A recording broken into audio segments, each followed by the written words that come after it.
लूटा हुआ माल बरामद करने के लिए पुलिस ने छापे मारने शुरू किए।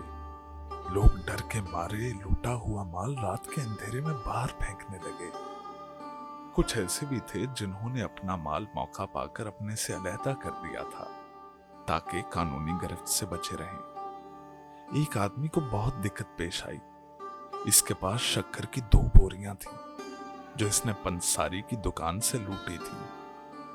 एक तो वो जूं तूं रात के अंधेरे में पास वाले कुएं में फेंक आया, लेकिन जब दूसरी उठाकर उसमें डालने लगा तो खुद भी साथ ही चला गया। शोर सुनकर लोग इकट्ठे हुए। कुएं में रस्सियां डाली गईं। 2 जवान नीचे उतरे और इस आदमी को बाहर निकाल दिया। लेकिन चंद घंटों बाद वो मर गया। दूसरे दिन जब लोगों ने इस्तेमाल के लिए इस कुएं से पानी निकाला तो वो मीठा था।